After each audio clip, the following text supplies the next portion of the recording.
नमस्कार, प्रभात खबर में आपका स्वागत है। लोकसभा चुनाव के नतीजे आ चुके हैं और केंद्र में एक बार फिर मोदी सरकार बन रही है।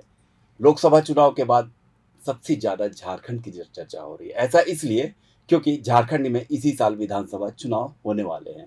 इसको लेकर के कई तरह के सवाल सामने आ रहे हैं।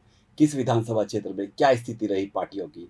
इससे जुड़े सवालों के जवाब आज हम जानेंगे प्रभात खबर के ब्यूरो चीफ आनंद मोहन जी से। आनंद मोहन जी, आपका स्वागत है। लोकसभा चुनाव के नतीजे आ चुके हैं, झारखंड में विधानसभा चुनाव। आज हमको हम हमारे दर्शकों को ये बताइए कि किस विधानसभा क्षेत्र में किस पार्टी का क्या कैसा प्रदर्शन रहा और इसका विधानसभा क्षेत्र जो चुनाव होने वाले हैं, इस पर क्या असर नजर आएगा? देखिए, ये चुनाव में इस विधानसभा में जो पार्टियों का प्रदर्शन रहा, हम बात का आपने जो सवाल किया वो ये किया है कि जैसे एक लोकसभा चुनाव के अंदर जो विधानसभा पड़ते हैं, छः छः पाँच का विधानसभा का लगभग है दायरा एक लोकसभा में, उन विधानसभाओं में पार्टियों का क्या प्रदर्शन रहा ये जानने की हाँ। आज कोशिश हम लोग कर रहे हैं।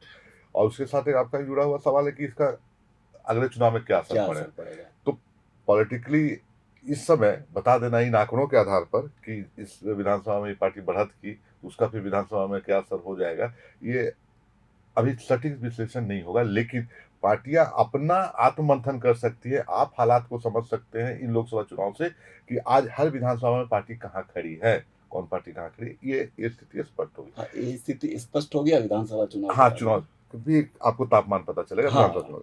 तो एनडीए को इस विधानसभा जो लोकसभा का जो चुनाव हुआ, उसमें एनडीए 50 ऐसे विधानसभा क्षेत्र थे जिसमें लीड की है, मतलब एनडीए को लीड हुआ है। इंडिया गठबंधन को 29 सीटों पर, विधानसभा की 29 सीटों पर लीड मिली है। जो 14 हमारे यहाँ लोकसभा की सीटें हैं, उस लोकसभा सीटों के अंदर दायरे में जो आने वाली विधानसभा है, उसमें 29 विधानसभाओं में इंडिया गठबंधन लीड किया, 50 एनडीए किया। इसमें बीजेपी ने 47 विधानसभा में लीड किया है, बढ़त बनाई है अपनी 47 विधानसभा में। 3 में आजसू की बढ़त रही, जो लोकसभा थे उसमें 3 विधानसभा ऐसे थे जहां से आजसू की बढ़त रही, जैसे सिल्ली में आजसू ने भी बढ़त बनाए रखी। तो आप कह सकते हैं कि वो सुदेश महतो जी का गढ़ है जहां भाजपा को, एनडीए को बढ़त मिली। बढ़त मिली। जेएमएम ने 13 विधानसभा की सीटों पर अपनी बढ़त रखी। 13 ऐसे विधानसभा सीट हैं जहां जेएमएम को बढ़त मिली है और 14 सीटों पर कांग्रेस को बढ़त मिली है। ये कुल मिलाकर के कुल मिलाकर कहा जा सकता है कि माजरा इंडिया यही। गठबंधन का हाँ, प्रदर्शन कुछ सुधरा है हाँ, झारखंड में। 29 विधानसभा सीटें ऐसी हैं जहां पर इंडिया गठबंधन को मिला। विधानसभा में अगर आप लीड देखेंगे तो भाजपा को लीड है 9 सीटों के साथ जो एनडीए आई है। तो और 5 सीट रिजर्व जो यूपी इंडिया इंडिया गठबंधन के खाते गठबंधन में में। गया है। तो उन जो 9 सीटों में भाजपा ने अपने अलग अलग विधानसभा में 47 जगह पर और 3 जगह पर आजसू ने बढ़त बनाई है। तो 50 में एनडीए की बढ़त है विधानसभा के अंदर। लोकसभा चुनाव में जो ट्रेंड है और क्या राजनीतिक संदेश दे रहा है, क्या आगे क्या देखने को मिलेगा इससे? राजनीतिक संदेश तो मुझे तो ये साफ दिख रहा है कि फिर हम लोग आगे बात करेंगे इसके ऊपर। संदेश तो पहला ये है कि एक बड़ी चुनौती है और बहुत कांटे की टक्कर होने वाली विधानसभा के अंदर फिर। और जब जो अगला चुनाव आएगा, वो जिस तरह से सीटें बटी है और जिस तरह से विधानसभा में लोकसभा के अंदर लीड दिख रहा है हमको, जैसे कि आप मान लीजिए कि अगर उस बारीकियों पर जाएंगे तो आप देखेंगे कि सरायकेला में जो सीएम का क्षेत्र है, वहाँ भाजपा को लीड मिल गया है। सरायकेला विधानसभा जो है उसमें, वो खूंटी के अंतर्गत हाँ, आता है, खूंटी लोकसभा हाँ, के तो साथ। वहाँ वहाँ पर मिल गया है भाजपा को लीड। और इंडिया गठबंधन के 6 ऐसे मंत्री हैं, 6 ऐसे मंत्री जो अपने सीटों पर अपने गठबंधन को बढ़त नहीं दिला पाए, खुद अच्छा, मंत्री हैं। झारखंड के मंत्री हैं। हाँ, झारखंड के जो ऐसे मंत्री, जो हम झारखंड की चर्चा कर रहे हैं सीटों पर, तो ऐसे 6 मंत्री हैं जो उनका अपना जो विधानसभा क्षेत्र था उसमें इंडिया गठबंधन को बढ़त नहीं मिल पाई। अच्छा अच्छा। 5 मंत्री ही ऐसे थे, 4 मंत्री हैं, जैसे आलमगीर आलम, दीपक बिरुआ, रामेश्वर उरांव, वो उन्होंने अपने सीटों पर बढ़त दिला पाई अपने गठबंधन को। अच्छा अच्छा। तो सीएम सहित 6 लोग थे जिनको उन सीटों पर नहीं, अगर इनका थोड़ा सा माइनॉरिटी और अंदर अध्ययन करेंगे तो इनके विधानसभा का हाल रहा। दूसरा इसमें यह है कि कुछ ऐसे विधानसभा थे जिसमें धनबाद, कोडरमा, पलामू जैसे विधानसभा जो थे, उसमें उनमें सारे के सारे विधानसभाओं में वो लीड कर गया, क्या कहते हैं आपको, बीजेपी। अच्छा अच्छा। वो मतलब वहाँ कहीं भी इंडिया गठबंधन दूर, तो 6 ऐसे लोकसभा सीटें हैं जो जिसमें कि कहीं पर भी इंडिया गठबंधन उस 6 लोकसभा सीटों के अंदर पड़ने वाले विधानसभा में कहीं इंडिया गठबंधन नहीं है। मतलब बीजेपी को वहाँ हाँ, बढ़त और मिली। बीजेपी को वहाँ बढ़त मिली। तो ये सब सारी चीजें हैं जिस पर उन चुनौतियों को आप देखेंगे कि आगे चल कर फिर विधानसभा में उन पार्टियों को जहाँ उनकी साख को बट्टा लगा है। जैसे मैं मंत्री की बात कर रहा हूँ, तो मंत्री अगर अपने क्षेत्र में क्षेत्र में अपने सही बात। गठबंधन को बढ़त नहीं दिला पाए तो उनके लिए तो अलार्मिंग है। उनके लिए तो आगे की राजनीतिक चीजों को इसका समझ मतलब उन्हें बैठ के मंथन करना पड़ेगा इस कि बात क्या पे चीजें हैं। कि विधानसभा हाँ, में कैसे। विधानसभा का के नतीजे के आधार पर मैं कह रहा था। अब जी। बात करें आदिवासी रिजर्व ये विधानसभा सीटों ये की। महत्वपूर्ण है, और ये महत्वपूर्ण इस लिहाज से कि चूंकि इंडिया गठबंधन ने 5 रिजर्व सीट जीत लिया जीत है, ली है। तो उन जो आदिवासी रिजर्व विधानसभा की सीटें हैं उसका गणित समझना जरूरी है कि आखिर वो ताकत, वो बूस्टर इंडिया गठबंधन को कहाँ से मिला कि पांचों का पांचों रिजर्व सीट इन लोगों ने उड़ा लिया। ऐसी मान्यता है कि जो आदिवासी जो है वो कोर वोटर होते हैं कांग्रेस के, कहाँ तक आप सहमत हैं? वो धारणा तो टूटी है। वो धारणा अब शुरुआती दशक की धारणा बता रहे हैं, जब पूरा स्टिक था कांग्रेस के साथ। आप इसी झारखंड में देखेंगे, माने भाजपा ने भी बहुत बहुत अच्छा वोट लिया है ट्राइबल्स का अलग अलग दौर में अपने समय में। आज वही ट्राइबल्स वोट जेएमएम के साथ स्टिक कर रहा है और कांग्रेस के साथ कर रहा है। तो आप कह सकते हैं कि आज जो ट्राइबल वोट है वो गठबंधन को जा रहा है, क्योंकि अब चूंकि रिजल्ट आ गया है। 5 सीट जो रिजर्व थे आपके, वो सारे के सारे इंडिया गठबंधन ले जाता है, और अनरिजर्व सीट पर भी इंडिया गठबंधन नहीं आता। तो चुनौती तो साफ दिख रही है ना कि किसके साथ वोटर की कहाँ गोलबंदी है। और आपका सवाल था कि ये जो ट्राइबल सीटें हैं झारखंड के अंदर, तो उसमें किस पार्टी का क्या प्रदर्शन है। तो 28 ट्राइबल सीटें हैं। अच्छा, उसमें भाजपा मात्र 5 ट्राइबल सीट पर लीड कर पाई है। अच्छा, ये तो बहुत बड़ी बात है। हाँ, तो वो आपको एक राजनीतिक संकेत दे रहा है कि कहाँ से है। तो जैसे कि 23 में हमको लगता है कि इंडिया गठबंधन 5 में इंडिया को बढ़त मिली है। कौन कौन सीट इंडिया गठबंधन के पास गई है जो आरक्षित थी, उसमें आप देख सकते हैं कि मनिका, लोहरदगा, कोलेबिरा, सिमडेगा, बिशुनपुर, गुमला, सिसई, खूंटी, तोरपा, मांडर, खिजरी, तमाड़, चक्रधरपुर, मनोहरपुर, जगन्नाथपुर, मंझगांव, चाईबासा, खरसावां, महेशपुर, लिट्टीपाड़ा, इन सारे सीटों पर इंडिया गठबंधन को बढ़त मिली है विधानसभा के अंदर। अच्छा। और एनडीए को किन किन एसटी सीटों पर मिली है? तो एसटी में जामा, दुमका, घाटशिला, पोटका और सरायकेला। देखिए, जामा सीधा सोरेन अपना गढ़ बचा लेती हैं। दुमका में भी वो बढ़त ले लेती हैं। ठीक है। जो सीता सोरेन हारी हैं, तो जामताड़ा का जो एक वेब चला रही, जो स्वीप चला रही, जामताड़ा दुमका लोकसभा में था, विधानसभा जामताड़ा से बहुत लीड लेकर के नलिन सोरेन आए, और इनका लीड इधर से कम रहा। मार्जिनल लीड था इनको जामा में भी और दुमका में भी। तो वो आप समझिए, दुमका कौन सा सीट है? दुमका बसंत सोरेन का सीट है, उनके देवर का सीट है। अपने देवर की सीट में भाभी ने बढ़त बढ़ाई है। तो ये चौंकाने वाली। घाटशिला जेएमएम की सीट है, रामदास सोरेन है वहां से। वो सीट पर भाजपा की बढ़त है ट्राइबल सीट पर। सरायकेला खुद सीएम की सीट है, इस पर भाजपा बढ़त बनाती है। इसलिए मैंने कहा कि सीएम सहित 6 ऐसे मंत्री थे जो अपने इंडिया गठबंधन के प्रत्याशी को बढ़त नहीं बना पाए। सबसे सवाल ये है कि जो 28 रिजर्व सीटें हैं अपने यहाँ राज्य में, उसका एक सीन है। तो वो सीन एक आपको रूट मैप दे सकता है कि विधानसभा में आगे होना क्या है, या हो क्या सकता है, या किन पार्टियों के सामने क्या चुनौती है, किस चीज को उनको मेंटेन करना है। क्योंकि इसका मतलब जनता ने साफ संकेत दे दिया है कि आप किस तरह से आगे का रोड मैप। एसटी आरक्षित सीटों में 23 में अगर इंडिया गठबंधन आगे है, टोटल जो इंडिया गठबंधन का बढ़त है पूरे 81 विधानसभा 29 है, और 29 में 23 जो है सो ये एसटी रिजर्व सीट से है। तो आप समझ सकते हैं कि क्या डिफरेंस है और कितनी बड़ी चुनौती। 28 सीट मायने रखता है स्टेट में, और 28 में आप 23 सीट पर लीड कर रहे हो आज की तारीख में। तो ये कोई ये जो आज अब हम जो डिस्कशन कर रहे हैं, उसका सीधा सीधा ऐसा ही कुछ तस्वीर नहीं बन पाता है विधानसभा के चुनाव में। क्योंकि विधानसभा के चुनाव ग्रास रूट पर लड़े जाते हैं, स्थानीय मुद्दे पर लड़े जाते हैं, तो कई तरह के दोनों के मुद्दे अलग अलग, कई तरह के हवाएं और बयार है, उसका अपना अलग अलग हिसाब किताब है।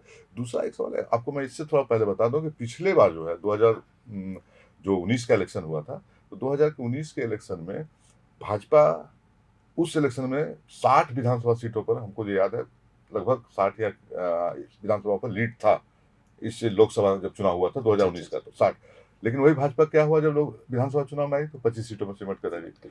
तो वो कोई बहुत क्लियर इंडिकेशन नहीं है। लेकिन हाँ, अगर आप कोई एक रणनीतिक रूप में सोचते हैं, कोई पार्टियों का स्ट्रेटेजिक बनाने के रूप में सोचते हैं, या पार्टियां देखती है कि हमारे ग्रास रूट में कहाँ, अगर विधानसभा तक आप आकर के चीज़ों का मूल्यांकन करते हैं, तो निस्संदेह ये रिजल्ट आपको एक रोड मैप देता है कि आप उसकी तैयारी करें, लेकिन किसी रिजल्ट पर, कंक्लूजन पर विधानसभा के चुनाव पर आप नहीं पहुंच सकते। रिजर्व सीट के बाद हम बात करते हैं विधायकों के परफॉर्मेंस। कई हाँ, और विधायक एक बात और आप सुन लीजिए कि ये जो रिजर्व सीट है, इसमें कई सीटों पर भाजपा को 50% से भी मतलब बिलो वोटिंग मिला है, परसेंटेज उनका बहुत खराब है। हाँ, अगला सवाल। अगला सवाल मेरा रहेगा, इस लोकसभा चुनाव में मनीष जायसवाल, ढुल्लू महतो जैसे कई विधायक चुनाव में मैदान में थे, उनके प्रदर्शन के बारे में हमारे दर्शकों को बताएं। 11 विधायक चुनाव लड़ रहे थे झारखंड से, जो दिल्ली का रास्ता देखने के लिए।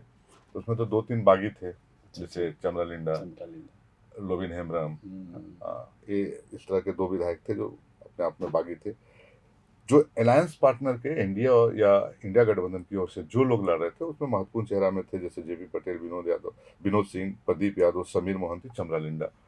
जैसे ये अपने क्षेत्र में पीछे रह गए, मैंने खुद का जो इनका विधानसभा क्षेत्र था, ये चुनाव, जैसे जेपी पटेल ये मांडू में पीछे चले गए, मांडू के विधायक हैं। उसके बाद विनोद सिंह बगोदर में बड़े मार्जिन के साथ पीछे रहे।